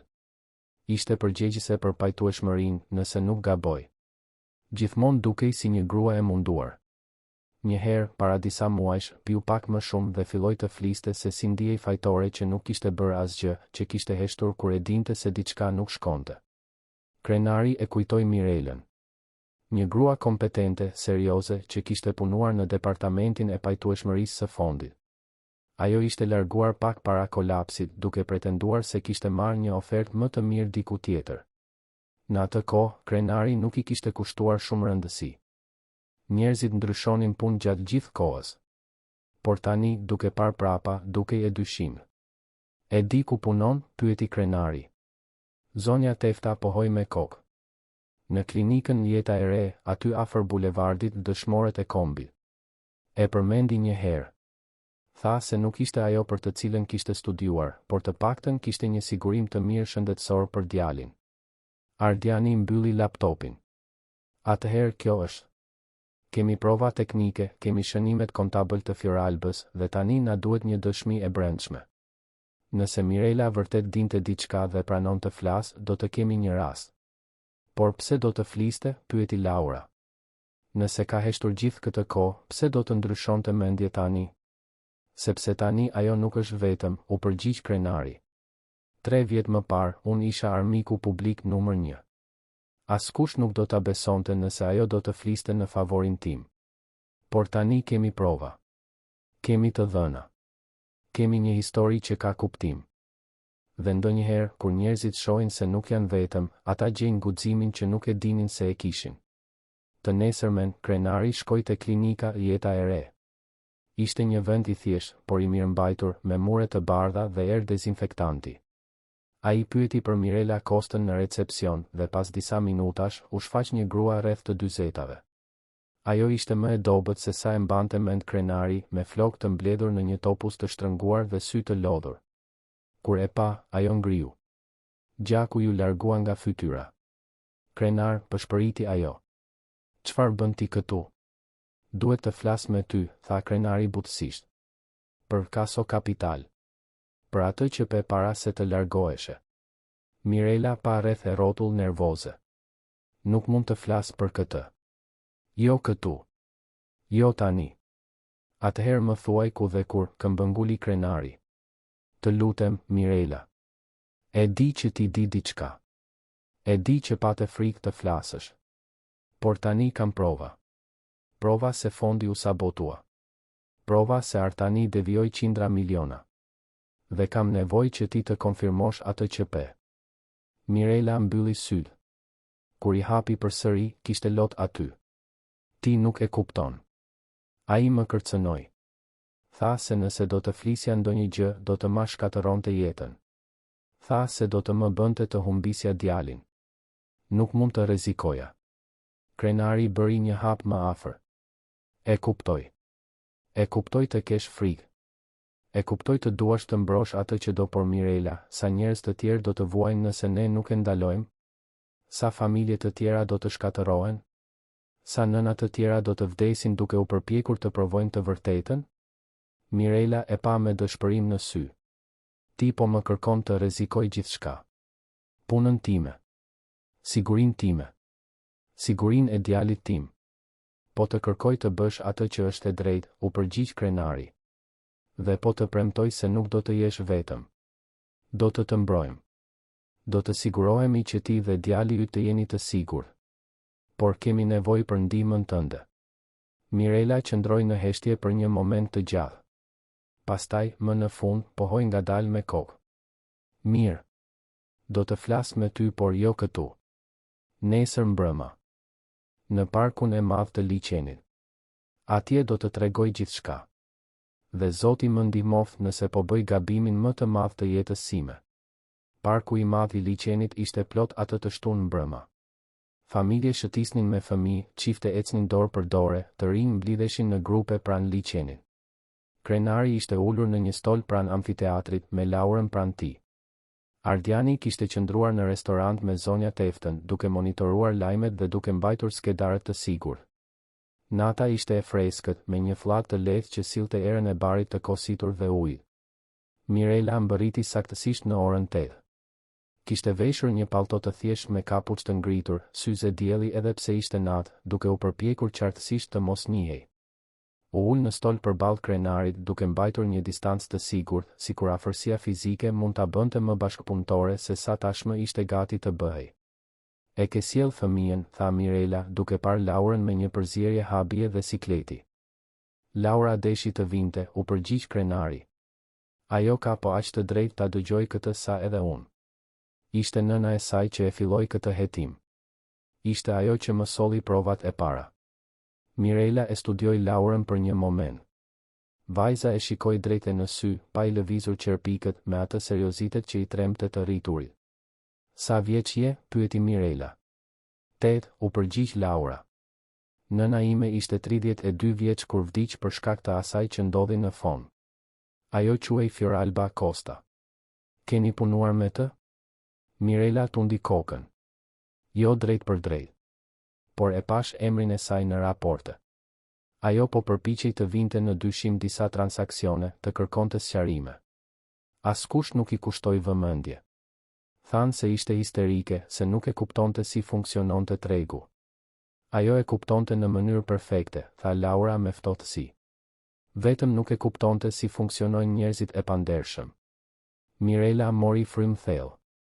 Ju doni që unë të tregoj atë që pash. Mirë. Do ta tregoj. Por së pari duhet të kuptoni diçka. Unë nuk jam një heroin. Unë jam një frikacake që heshti kur duhej të flisja. Që lash qindra njerëz të vuanin sepse kisha frikë të humbisja atë që kisha. Kështu që mos prisni që të ndihem mirë me këtë. Askush nuk e pret këtë, tha krenari butësisht. Na duhet vetëm e vërteta. Mirela filloi të fliste dhe historia që doli nga goja e saj ishte më e keqe se sa I kishte imagjinuar krenari. Ajo tregoi se si Artani I ishte afruar rreth 6 muaj para kolapsit me një propozim. Ai I tha se do të bënte disa rregullime në fond, disa operacione me rrezik të lartë që mund të shumëfishonin fitimet, por që teknikisht ishin në kufit e ligjshmërisë. I ofroi asaj një bonus bujar që ajo të rregullonte disa raporte, të fshinte informacione të caktuara, të miratonte operacione pa bërë shumë pyetje. Mirela kishte refuzuar në fillim. Por Artani ishte bindës. Ai I tregoi dokumente që, sipas tij, provonin se krenari ishte në dieni të gjithçkaje, se krenari I kishte autorizuar ato operacione. Tha se ata thjesht po mbronin fondin nga burokracia e panevojshme, nga rregullat që ngurtësonin tregun. Dhe kur Mirela vazhdoi të hezitonte, Artani ndryshoi taktik. Filloi të bënte kërcënime të fshehta. Përmendi djalin e saj, I cili në atë kohë ishte 5 vjeç dhe kishte probleme serioze me frymëmarrjen. Komentoi se sa e tmerrshme do të ishte nëse ajo do të humbiste punën dhe, bashkë me të, sigurimin shëndetësor që mbulonte trajtimet e djalit. E di që nuk është justifikim, tha Mirela me zë të mbytur. E di që duhej të denoncoja, duhej të kërkoja autoritetet. Por kur ke një fëmijë të sëmur, kur e sheh atë duke luftuar për të marrë frymë në mes të natës, ti bën zgjedhje që kur nuk I ke imagjinuar. Unë firmosa atë që Artani kërkoi. Miratova operacione që e dija se ishin të dyshimta. Mbylla syt para parregullsive. Dhe kur kuptova se ishte tepër vonë, kur pash se fondi po shembej, dhash dorëheqjen dhe ika me vrap si një frikacake. Ajo filloi të qante. Nuk ishin lot delikat. Ishte një e qartë dëshpëruese, e akumuluar nga 3 vjet faj dhe turp. Laura, e cila kishte kaluar minutat e fundit me një shprehje të mbyllur, u ngrit dhe shkoi te Mirela. Vuri dorën e saj të vogël në shpatullën e saj. Mirela pa vajzën, e habitur nga gjesti. Edhe nëna ime kishte frikë, tha Laura butësisht. Edhe ajo hezitoi, edhe ajo mendoi ta linte pas dore. Por në fund, ajo zgjodhi të bënte atë që ishte e drejtë. Dhe ju po e zgjidhni këtë tani. Ende ka kohë për të bërë ndryshim. Mirela kapi dorën e Laurës sikur të ishte kapur pas një rrote shpëtimi në mes të një deti të stuhishëm. Kam ruajtur kopje, tha ajo. Të gjithçkaje. Emaile që Artani dërgoi, memorandume të falsifikuara, raporte me numra të ndryshuar, dokumente që I firmosa në të bardhë dhe që më pas u mbushën me operacione false.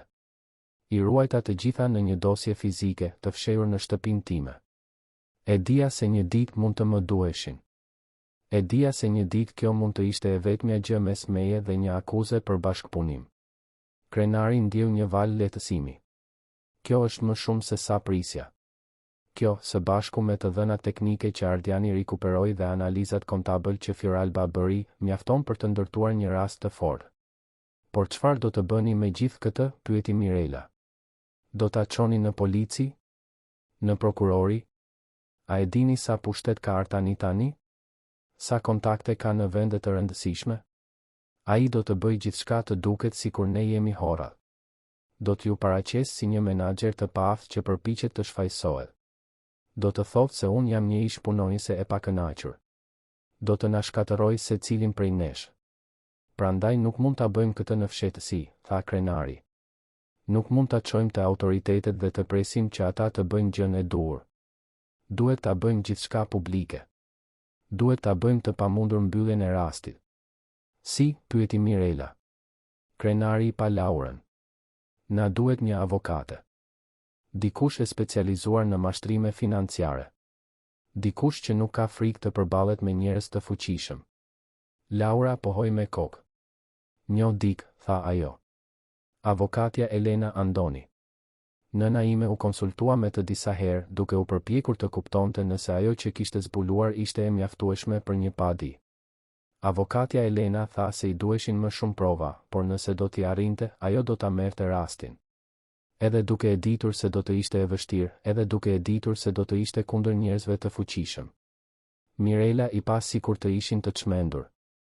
Ju po flisni për të hyrë në luftë kundër një prej njerëzve më të pasur të tregut financiar shqiptar. Ai do të punsoj avokatët më të mirë. Do të përdor të gjitha burimet e mundshme për t'ju shtypur. Po, tha krenari thjesht. Por për herë të parë në 3 vjet, unë nuk jam vetëm. Dhe këtë herë nuk po luftoj vetëm për veten time. Po luftoj për të gjithë njerëzit që humbën gjithçka. Për Anilën. Për Fioralbën. Për Laurën. Për të gjithë ata që u shkatëruan ndërsa Artani ndërtonte një perandori mbi rënoja. Mirela qëndroi në heshtje për një moment të gjatë. Pastaj mori frym thellë dhe pohoi me kokë. Mirë. Do t'i dorëzoj dokumentet. Do të dëshmoj. Do të bëj ç'të jetë e nevojshme. Por duhet të më premtoni diçka. Nëse kjo shkon keq, nëse Artani arrin ta kthejë situatën, ju mbroni djalin tim. Premtoni? Krenari zgjati dorën. Premtoj. Mirela ia shtrëngoi dorën. Dhe Laura vuri dorën e saj të vogël mbi të dyja, duke vulosur paktin. Të tre qëndruan aty për një moment në heshtje, ndërsa parku vazhdonte të ishte plot lëvizje rreth tyre. 3 njerëz të thyer, të bashkuar nga një histori tradhtie dhe humbjeje, të vendosur të përballeshin me të pamundurën. Në ditët në vijim, gjërat lëvizën shpejt. Mirela solli dosjet me dokumentet që kishte ruajtur. Ishin 10 faqe, secila më inkriminuese se tjetra. Ardiani organizoi të dhënat teknike në një mënyrë që të ishin të kuptueshme edhe për laikët. Krenari ndërtoi një linjë kohore të detajuar, duke kryqëzuar të gjitha informacionet, duke treguar se si gjithçka përputhej. Dhe pastaj shkuan të kërkonin avokaten Elena Andoni. Zyra e saj ishte në një ndërtesë zyrash pranë qendrës, nuk ishte luksoze, por kishte një seriozitet profesional. Elena ishte një grua 50 vjeçare, me flokë të thinjur të prerë shkurt, sy depërtues pas syzeve me skelet të trash. Kishte një reputacion në treg si ashpër, që nuk pranonte raste të lehta, që preferonte të luftonte për kauza të vështira kundër kundërshtarëve të fuqishëm. Kur pa se kush ishte në dhomën e saj të pritjes, krenar Kaso, një fëmijë 8 vjeçare dhe një grua nervoze që mbante dosje, Elena rudhi vetullat. Por ajo i priti. Dhe kur ata filluan të prezantonin provat, kur ajo filloi të shite numrat, regjistrimet teknike, emailet, dokumentet e falsifikuara, shpreha e saj ndryshoi nga skepticizëm në interes të vërtetë. Ajo kaloi orë të tëra duke rishikuar gjithçka. Duke bërë pyetje. Duke testuar historinë nga të gjitha këndet. Dhe në fund, u mbështet në karrige dhe i pa me respekt. Ky është një rast i jashtëzakonshëm, tha ajo. Kemi prova solide. Dëshmitar të gatshëm të flasin. Një rrëfim që ka kuptim. Por duhet të kuptoni diçka. Artan Balla nuk do ta lërë me kaq. Ai do të luftoj me gjithçka që ka. Do të përpiqet të diskreditoj secilin prej jush. Do të përdor paratë e tij, kontaktet e tij, ndikimin e tij për ta bërë këtë të zhduket. E dim, tha krenari. Por do të luftojmë gjithsesi. Elena buzëqeshi për herë të parë. Ishte një buzëqeshje luftëtareje që njihte luftëtar të tjerë. Atëherë le ta bëjmë siç duhet. Do të përgatisim një konferencë shtypi. Do të thërasim gazetar, do ta bëjmë gjithçka publike menjëherë. Do të vendosim gjithçka në tavolinë para se Artani të ketë mundësi të mbrohet në prapasken. Është e rrezikshme, por është e vetmja mënyrë për të garantuar që kjo të mos mbyllet. Kur, pyeti Ardiani. Pas 2 javësh, u përgjigj Elena. Më duhet të përgatis dokumentet, të rishikoj gjithçka, të sigurohem që historia jon është solide. Dhe ju duhet të përgatiteni mendërisht. Kjo do të ndryshojë jetën tuaj. Për mirë apo për keq, ende nuk e di. Ata ranë dakord. 2 javë. 14 ditë për t'u përgatitur për momentin që do të ndryshonte gjithçka. Krenari u kthye në restorant atë natë duke ndjerë një përzierje shprese dhe tmerri. Laura e vuri re. Ke frikë, tha ajo kur ishin në dhomën e vogël prapa, gati për të fjetur. Kam, pranoi Krenari. Shumë frikë. Frikë se nuk do të funksionoj. Frikë se askush nuk do të na besoj. Frikë se Artani do të jetë më i zgjuar dhe do të arrijë të na shkatërrojë para se të arrijmë ta ekspozojmë. Laura u ul në anë të krevatit dhe e pa. E di çfarë thoshte nëna ime kur unë kisha frikë? Çfarë? Se të kesh frikë është normale. Se të gjithë kanë frikë. Dallimi midis njerëzve guximtar dhe njerëzve frikacak nuk është se guximtarët nuk ndjejnë frikë. Është se ata bëjnë atë që duhet bërë edhe pse kanë frikë. Krenari ndjeu sytë ti mbusheshin me lodh. Nëna jote ishte e mençur. Ishte, pranoi Laura. Dhe ajo do të ishte krenare për atë që po bëjmë. E di që do të ishte. Krenari u ul pranë Laurës në krevat. Për herë të parë që kur vdiq Anila, ai nuk ndiej plotësisht vetëm. Ishte ajo vajzë e çuditshme dhe brillante që ishte shfaqur në jetën e tij si një uragan, duke sjellë me vete mundësinë e shpengimit. Ishte zonja Tefta, me zemrën e saj të madhe dhe bujarinë e heshtur. Ishte Ardiani, duke u përpjekur të kompensonte gabimin që nuk i besoi motrës. Ishte Mirela, duke u përballur me demonët e saj. Dhe ishte Elena, një luftëtare me përvojë e gatshme të luftonte pranë tyre. Faleminderit, i tha Krenari Laurës. Që nuk hoqe dorë nga unë. Që besove se ja vlente të më shpëtoje. Ti e shpëtove veten, u përgjigj Laura. Unë vetëm tregova rrugën. Por pastaj, 3 ditë para konferencës së shtypit të planifikuar, gjithçka ndryshoi. Krenari po ndihmonte zonja Teftën të mbyllte restorantin kur i ra celulari. Ishte një numër i panjohur. Ai u përgjigj me hezitim. Krenar Kaso. Zëri në anën tjetër ishte i njohur. Kishte 3 vjet që nuk e dëgjonte, por e njohu menjëherë. Artani. Krenari ndjeu gjakun ti ngrinte. Si e gjetën numrin tim? Artani qeshi.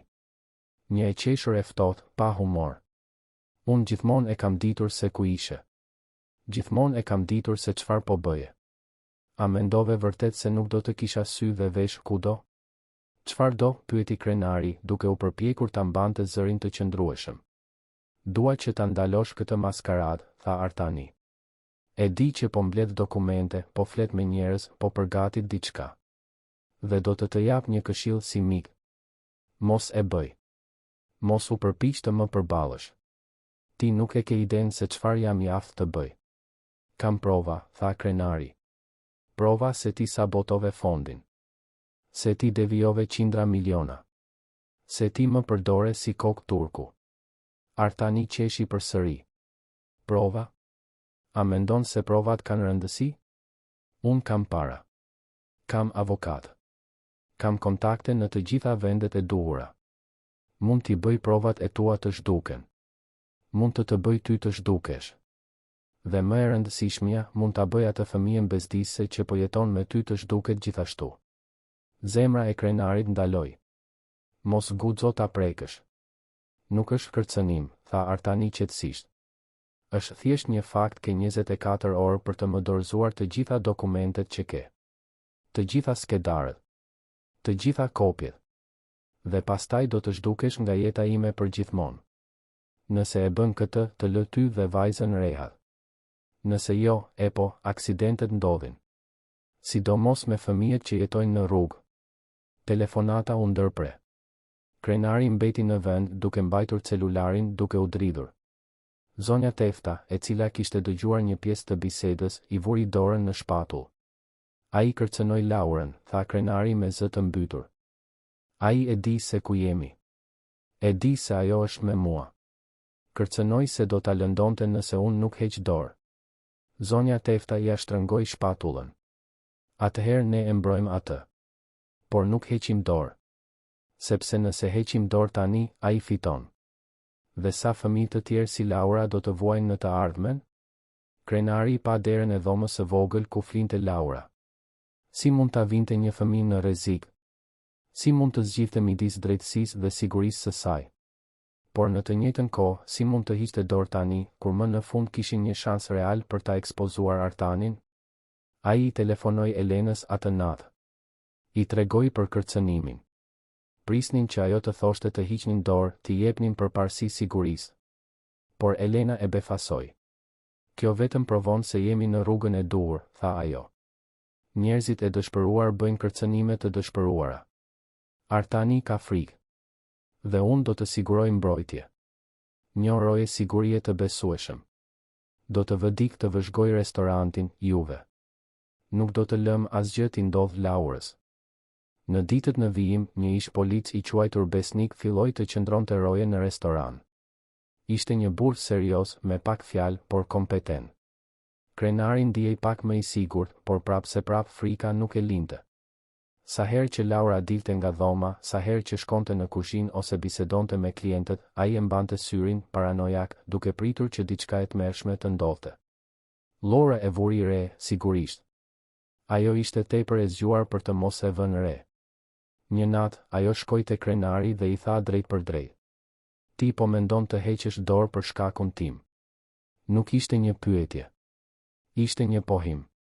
Krenari nuk u përpoq ta mohonte. Ai të kërcënoi ty, Laura.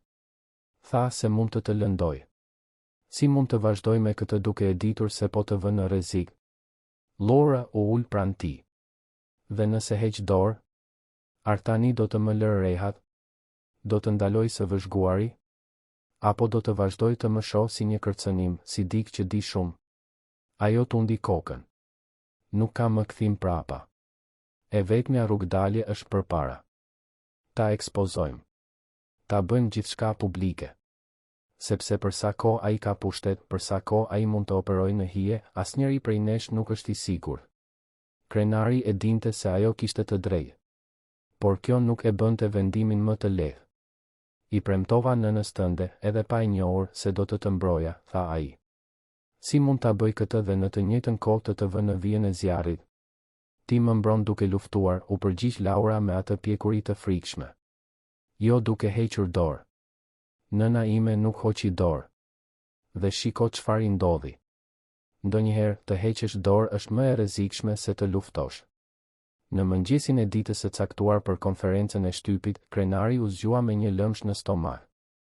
Ata kishin rezervuar një sallë të vogël eventesh në një hotel në qendër të qytetit. Elena kishte ftuar gazetarë nga media të ndryshme. Kishte konfirmim pjesëmarrjeje nga Top Channel, nga gazeta të rëndësishme si Panorama dhe Gazeta Shqiptare, nga portale lajmesh online. Do të ishte e pamundur të mbyllej.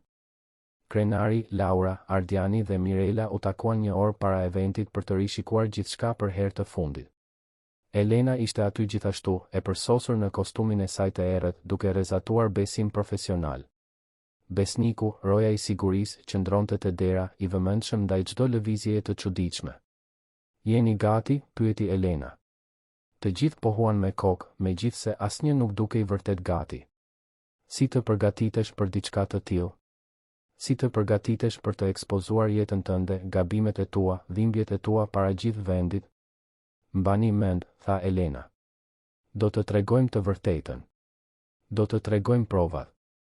Nuk do të lejojmë të na friksojnë pyetjet e vështira. Dhe do ta bëjmë të qartë se kjo nuk ka të bëjë me hakmarrjen. Ka të bëjë me drejtësinë. Ka të bëjë me parandalimin që e njëjta gjë të ndodh me njerëz të tjerë. Kur dyert u hapën dhe ata hynë në sallë, Krenari pa se ishte plot. Më shumë gazetarë se sa priste Elena. Kamera, mikrofona, blica. Zhurma pushoi kur ata u ngjitën në skenë. Krenari në qendër. Laura pranë tij. Mirela, Ardiani dhe Elena plotësonin grupin. Elena ishte e para që foli, duke vendosur kontekstin e asaj që do të zbulohej. Pastaj Krenari mori mikrofonin.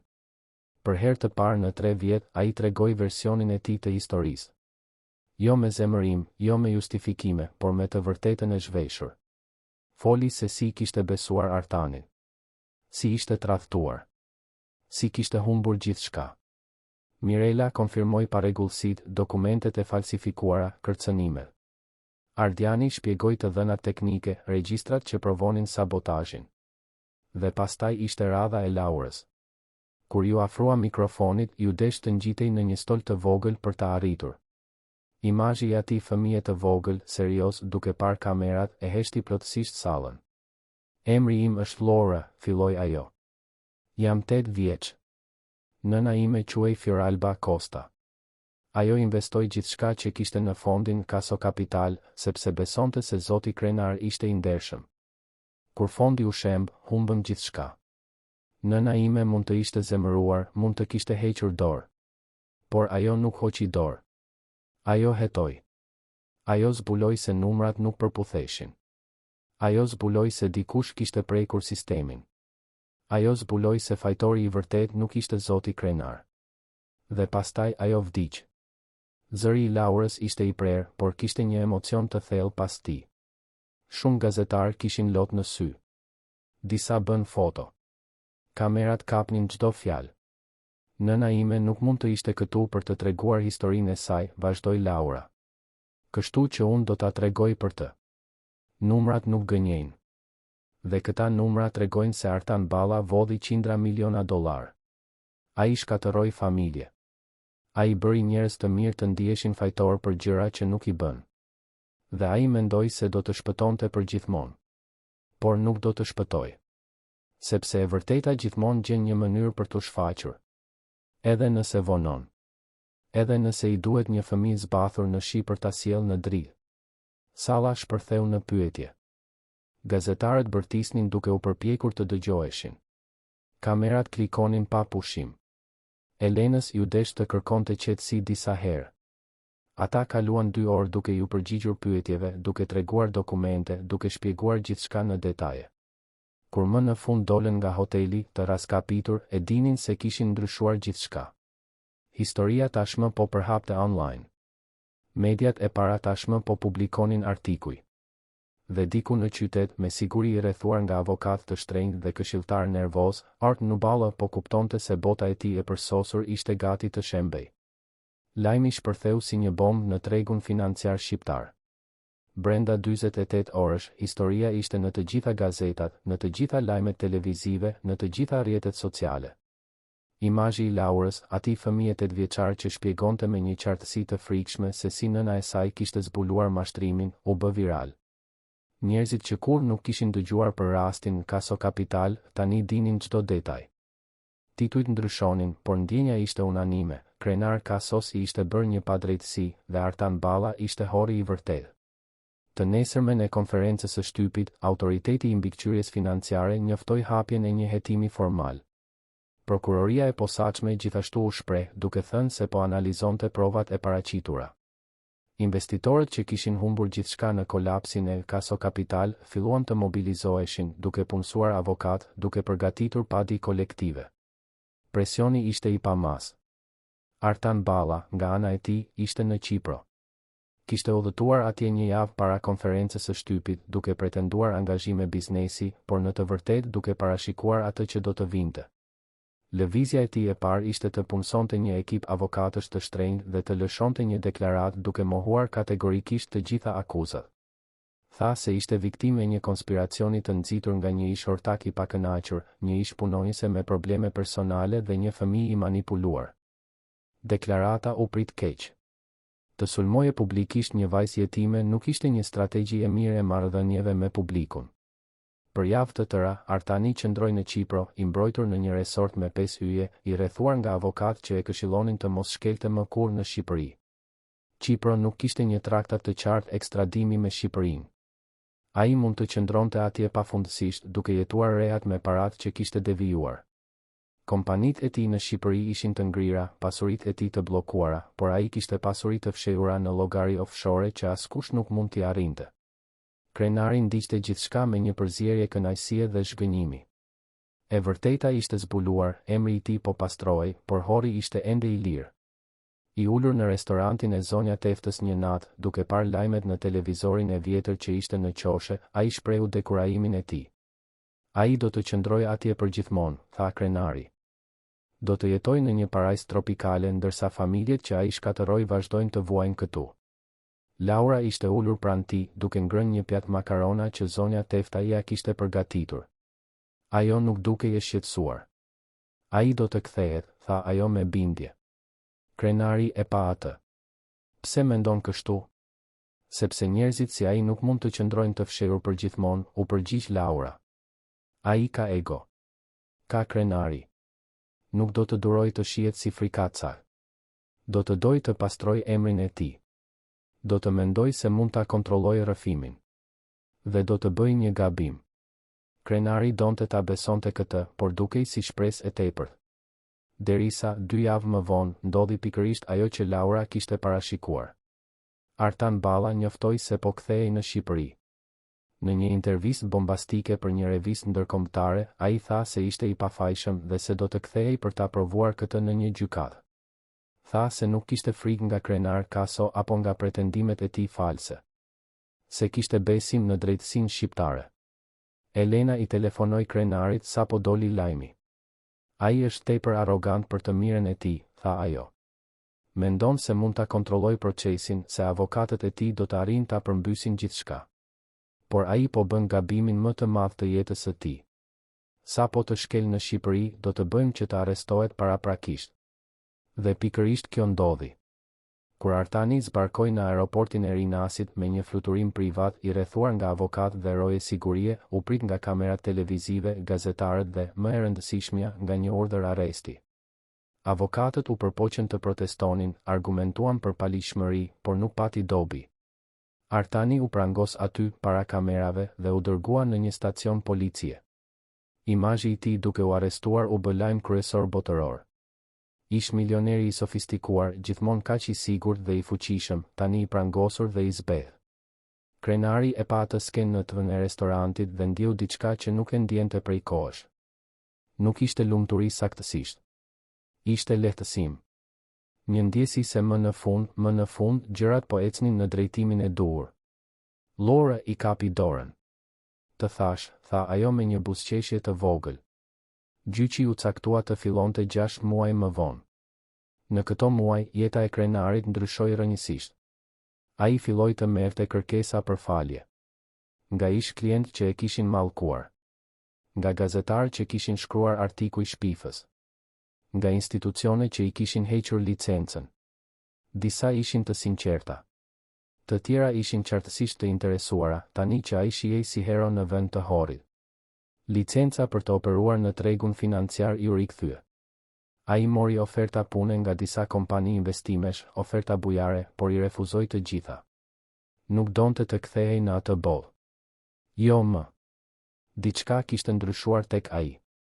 Muajt duke jetuar në dhomën e ngushtë të restorantit, duke punuar në kuzhinë, duke u kujdesur për Laurën, i kishin transformuar prioritetet e tij. Me ndihmën e Elenës, ai filloi të punonte për diçka tjetër. Një fondacion për fëmijët e talentuar me të ardhura të ulta. Fëmijë si Laura që kishin talente të jashtëzakonshme, por asnjë mundësi. Fondacioni do të mbante emrin e Fioralba Kostës, në nder të gruas që kishte sakrifikuar gjithçka për të zbuluar të vërtetën. Krenari përdori një pjesë të parave që kishte arritur të rikuperonte nga pasuritë e tij të ngrira për të financuar projektet e para. Sa për Laurën, ajo vazhdoi të jetonte në restorant me Krenarin dhe zonja Teftën. Ideja për ta dërguar përsëri në një shtëpi fëmije ishte e paimagjinueshme. Krenari kishte bërë një kërkesë formale për kujdestarit të përkohshme dhe pasi historia e tyre u bë publike, autoritetet e miratuan shpejt. Ardiani, daja i Laurës, e mbështeti plotësisht vendimin. Ai e vizitonte rregullisht, por e pranonte se Krenari ishte bërë figura atërore që i duhej Laurës. Gjyqi më në fund filloi në një mëngjes të ftohtë gushti. Emailet dhe dokumentet që Mirela kishte ruajtur. Gjithçka ndërtonte një rast solid dhe të pamohueshëm. Mbrojtja u përpoq të diskreditonte çdo dëshmitar. Thanë se Krenari ishte thjesht një menaxher i paaftë që përpiqej të shfaqsojë. Se Ardiani ishte një teknik IT me njohuri të kufizuara që nuk e kuptonte vërtet se çfarë do të thoshin të dhënat. Se Mirela ishte një ish punonjëse e pakënaqur me probleme financiare. Kur erdhi radha e Laurës për të dëshmuar, avokatët e Artanit ishin veçanërisht agresiv. U përpoqën të argumentonin se ajo ishte vetëm një fëmijë, lehtësisht e manipulueshme, që po përsëriste atë që të rriturit i kishin futur në kokë. Laura u ngjit në bankën e dëshmitarëve me një fustan të thjeshtë që zonja Tefta ja kishte blerë. Flokët i kishte të mbledhur bisht dhe mbante syzet që krenari ja kishte bërë pasi zbuloi se kishte vështirësi të shite larg. Ajo nuk dukej e friksuar nga salla plot njerëz, nga avokatët armiqësor, nga kamerat. Avokati i mbrojtjes filloi me pyetje në dukje të thjeshta. Emri, mosha, ku jetonte. Pastaj u bë më agresiv. Insinuoi se ajo nuk kishte aftësinë të kuptonte koncepte komplekse financiare. Se ishte detyruar të thoshte gjëra specifike. Se po përdorej nga të rritur të pa skrupull. Laura priti me durim që ai të mbaronte. Pastaj, me një qetësi çarmatose, filloi të përgjigjej. Shpjegoi konceptet e analizës së rrezikut me një qartësi që la të habitur edhe gjyqtarin. Citoi numra përmendësh. Demonstroi një kuptim të thellë jo vetëm të financave, por të matematikës pas tyre. Dhe kur avokati u përpoq të sugjeronte përsëri se ajo ishte manipuluar, Laura e pa drejtë në sy dhe tha diçka që preu ajrin në sallë. Nëna ime vdiq sepse zbuloi të vërtetën, tha ajo. Jo sepse u manipulua. Jo sepse ishte budallaqe apo paranojake. Sepse ajo ishte tepër e zonja me numrat për të injoruar të dukshmen. Dhe ju jeni këtu duke u përpjekur të më bëni të dukem si një fëmijë idiote e manipuluar sepse e dini se nëse njerëzit më marrin seriozisht, nëse besojnë në atë që po them, klienti juaj do të kaloj pjesën tjetër të jetës në burg. Por dallimi midis meje dhe të rriturve në këtë sallë është se unë nuk kam asgjë për të fituar duke gënjur. Nuk kam karrierë për të mbrojtur, nuk kam para në lojë. Dua vetëm që nëna ime të prehet në paqe duke e ditur se e vërteta mbizotëroi. Heshtja që pasoi ishte absolute. Disa njerëz në publik po qanin hapur. Gjyqtari pastroi fytin, dukshëm i prekur. Dhe madje edhe avokatët e Artanit u duk se u tërhoqën, duke kuptuar se kishin bërë një gabim taktik të rënd duke e nënvlerësuar atë fëmijë. Gjyqi u zvarrit për 18 muaj në total. Pati ekspertiza, kundër ekspertiza, dëshmitar të akuzës dhe mbrojtjes, apelime, manovra juridike. Artani provoi gjithçka. Ofroi marrëveshje. U përpoq të friksonte dëshmitarët. Avokatët e tij sulmuan çdo aspekt të rastit. Por provat ishin tepër solide. Numrat nuk gënjenin. Dhe rrëfimi i humanizuar nga Laura kishte prekur jo vetëm jurin, por të gjithë vendin. Kur vendimi u lexua më në fund, në një mëngjes me shi të shtatorit, verdikti ishte unanim, fajtor. Artan Balla u dënua me 32 vjet burg për mashtrim, shpërdorim fondesh, krijim të organizatës kriminale dhe një listë të gjatë krimesh të tjera. Pasuritë e tij u konfiskuan për të dëmshpërblyer viktima. Kompanitë e tij u çmontuan. Perandoria e tij e ndërtuar mbi gënjeshtra dhe gjak u shemb plotësisht. Krenari ishte në sallë kur u lexua vendimi. Ai nuk ndjeu triumf. Nuk ndjeu hakmarrje. Ndjeu vetëm një lodhje të thellë dhe një lehtësim të pamas. Mbaroi. Më në fund mbaroi. Ai pa Laurën, e cila ishte ulur pranë tij, dhe pa lot që i rridhnin në përfaqe.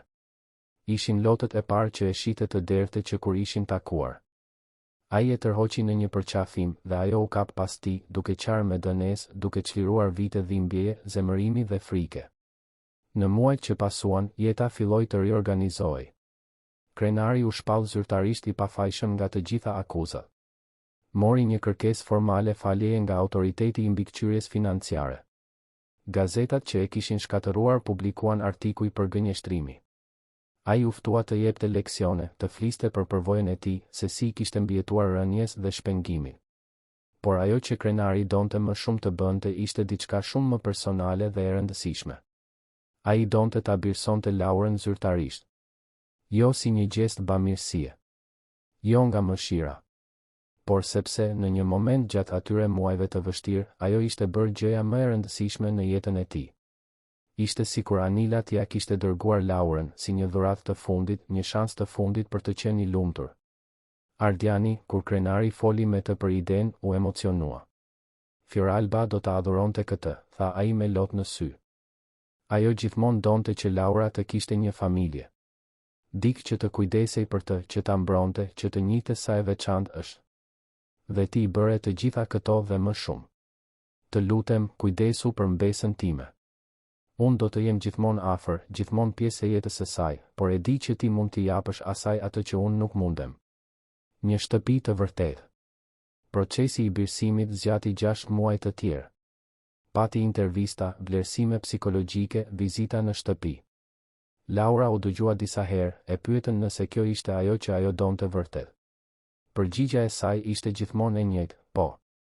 Krenari ishte familja e saj. Ishte personi që kishte qëndruar pranë saj kur ajo kishte më shumë nevojë. Ishte njeriu që nëna e saj kishte vdekur duke u përpjekur ta mbronte dhe që tani e mbronte atë. Më në fund, në një pasdite pranvere, 3 vjet pas asaj nate me shi kur Laura kishte hyrë në restorantin Ylli i lindjes e qullosur dhe zbathur, ajo dhe krenari dolën nga gjykata me letrat e birësimit të miratuara. Laura Rosa Caso. Ky ishte emri i saj tani. Ajo kishte zgjedhur të mbante Rosa, mbiemrin e nënës, si emër të dytë. Dhe kishte përqafuar Caso si mbiemër, duke vulosur përfundimisht lidhjen që ekzistonte prej kohësh. Zonja Tefta organizoi një festë të vogël në restorant për të festuar. Ardiani ishte atje, i lumtur dhe krenar. Edhe Elena, e cila ishte bërë jo vetëm avokate, por mike e vërtetë. Mirela erdhi me djalin e saj, i cili tani ishte i shëndetshëm dhe plot energji. Disa klientë të rregullt të restorantit që kishin ndjekur të gjithë udhëtimin, gjithashtu morën pjesë. Ishte një festë e thjeshtë, pa luks, por plot dashuri dhe kuptim. Krenari nuk ishte bërë përsëri milioner. Nuk e kishte rikuperuar për andorim që dikur kishte. Por kishte ndërtuar diçka më të mirë. Fondacioni Fioralba Costa po funksiononte duke ndihmuar 10 fëmijë brillant të kishin akses në arsim cilësor. Restoranti i zonja Teftës ishte bërë një pikë takimi për njerëzit që kishin nevojë për një shans të dytë. Dhe ai kishte një vajzë, një familje, një arsye për t'u zgjuar çdo mëngjes. Laura vazhdoi të ishte ai fëmijë i jashtëzakonshëm, por tani mund të ishte edhe thjesht një fëmijë. U kthye në shkollë, në një shkollë të mirë private që krenari arriti ta paguante me punën si konsulent që bënte her pas here. Bëri miq. Mësoi të qeshte më shumë, të shqetësohej më pak për gjërat e të rriturve. Por kur nuk e harroi nënën. E mbante fletoren e Fioralbës në një kuti të veçantë në dhomë, si një relike të shenjtë. Dhe her pas here, kur malli e shtrëngonte, ajo e hapte dhe rishikonte numrat, shënimet, provat që kishin ndryshuar gjithçka. 5 vjet pas gjyqit, kur Laura ishte 13 vjeç dhe po bëhej një adoleshente inteligjente dhe e vendosur, krenari u ftua të jepte një leksion në Universitetin e Tiranës. Tema ishte për etikën në tregun financiar, se si të rindërtojë një karrierë pas një rënjeje për shpengimin. Auditoriumi ishte plot. Student ekonomie, profesor, profesionist të tregut, të gjithë donin të dëgjonin historinë e njeriut që ishte demonizuar dhe më pas shpenguar. Krenari u ngjit në skenë me disa fije të bardha që fillonin t'i dukeshin në tëmtha. Nuk ishte nervoz. E kishte treguar atë histori kaq shumë herë sa nuk i dhimbte më aq shumë. Filloi duke folur për ditët e tij të para në treg, për entuziazmin e ndërtimit të Caso Capital, për krenarin kur shite fondin të rritej. Pastaj foli për kolapsin, për konfuzionin, dëshpërimin, fajin që e konsumoi, për humbjen e anilës, për prekjen e fundit. Dhe pastaj foli për natën kur gjithçka ndryshoi, për një vajzë zbathur që hyri në një restorant në shi, për një fletore të vjetër plot me numra që tregonin të vërtetën, se si ai fëmijë i kishte kthyer jo vetëm nderin, por edhe dëshirën për të jetuar. Në audiencë, Laura ishte ulur në rreshtin e parë. Nuk ishte më ajo vajza e vogël dhe e frikshme. Ishte një adoleshente e bukur, e sigurt, me uniformën e shkollës private ku studionte. Sytë jeshil i shkëlqenin nga krenaria ndërsa shite baban e saj të tregonte historinë e tyre. Humba gjithçka, u tha krenari audiencës. Para, status, respekt, gruan time. Arrita në një pikë ku nuk shija arsye për të vazhduar. Dhe pastaj ai fëmijë më tregoi se kur je në fund të pusit, ka vetëm një rrugë, lart. Ajo më mësoi se të jesh 8 vjeç dhe të besosh në drejtësi është më e fuqishme se të kesh miliona dhe asnjë ndërgjegje. Ajo më mësoi se e vërteta gjithmonë gjen një mënyrë për t'u shfaqur, edhe nëse i duhet një stuhi, një fletore e lagur dhe shumë guxim. Ai bëri një pauzë. Pa drejt e në sy Laurën. Sot, ajo është vajza ime. Jo nga gjaku, por nga zgjedhja. Nga dashuria. Për gjithçka që kaluam së bashku. Dhe nëse dikush më pyet se cila ishte arritja ime më e madhe në jetë, nuk do të flas për fondin miliarder që menaxhova. Do të flas për ditën kur ajo vajzë zbathur vendosi se ja vlente të më shpëtonte. Sepse ishte ajo ditë kur mësova se shpengimi nuk vjen nga rikuperimi i asaj që humbe. Vjen nga gjetja e diçkaje të re, diçkaje më të mirë, diçkaje që ka vërtet rëndësi. Audienca shpërtheu në duar trokitje. Lora po qante, por edhe buzëqeshte. Pas leksionit, ajo shkoi në skenë dhe përqafoi krenarin. Ai e mbajti fort, atë vajzë që ishte bërë adoleshente, që së shpejti do të ishte grua, por që gjithmonë do të ishte vajza e tij, shpëtimtarja e tij, arsyeja e tij për të besuar se edhe nga stuit më të këqija mund të lindë diçka e bukur. Ndërsa dilnin nga auditoriumi dorë për dore, Laura mbante me dorën tjetër rripin e çantës së shpinës ku mbante fletoren e nënës së saj. Ajo nuk e merrte gjithmonë, por atë ditë dukej e drejtë.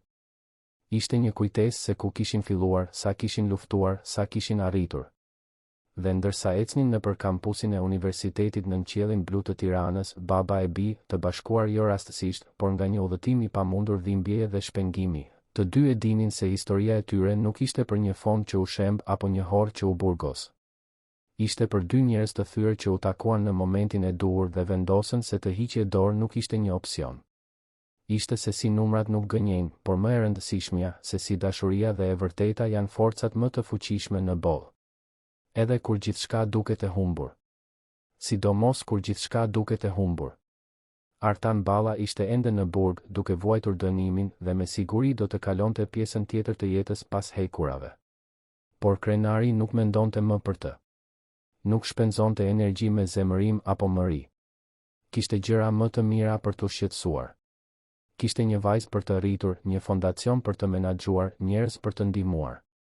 Kishte një jetë që ja vlente të jetojë.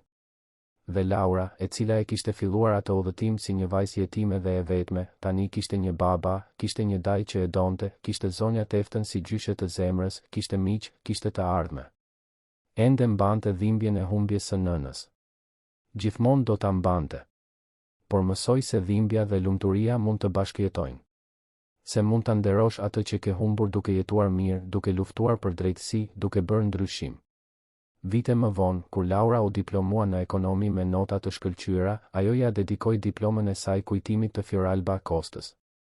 Gruas që kishte qenë tepër e zonja me numrat për të injoruar të vërtetën. Gruas që kishte vdekur vetëm, por që kishte lënë një trashëgimi guximi dhe integriteti. Gruas, fletorja e vjetër dhe e lagur e së cilës kishte ndryshuar gjithçka. Dhe ndërsa krenari shihte vajzën e tij të ngjitej në skenë për të marrë diplomën, ai ndjeu edhe anilën aty. E dinte se ajo do të ishte krenare. Krenare për të që kishte gjetur forcën për të vazhduar. Krenare për Laurën që ishte bërë një grua e jashtëzakonshme. Krenare për të dy që kishin shndërruar tragjedinë në triumf. Sepse në fund, historia e tyre nuk ishte për një menaxher të ri që u tradhtua dhe më pas u shpengua. Nuk ishte për një vajzë jetime që ekspozoi një kriminal. Ishte për dy shpirtra të humbur që u takuan në një natë stuhie dhe vendosën se e vërteta ja vlente të luftojë. Dhe në proces shpëtuan njëri tjetrin. Jo vetëm nga shkatërimi i jashtëm, por nga shkatërimi i brendshëm.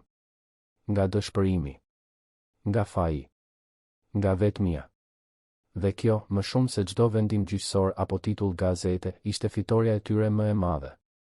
Të dashur dëgjues, shpresojmë që historia e krenarit dhe Laurës t'ju ketë prekur zemrën. Nëse jeni emocionuar me këtë udhëtim shpengimi të një vajze guximtare që ndryshoi fatin e një njeriu të shkatëruar, klikoni butonin pëlqej, abohuni në kanal dhe na tregoni në komente se çfarë ju preku më shumë në këtë histori. Ishte guximi i Laurës? Transformimi i krenarit? Mësimi se e vërteta gjithmonë mbizotëron? Çdo ditë ne sjellim histori intensive si kjo, që zbulojnë anën më të thellë të shpirtit njerëzor, që tregojnë se si edhe nga stuit më të këqija mund të lindë shpresa. Ju presim në episodin e ardhshëm me një tjetër histori që do t'ju prek shpirtin.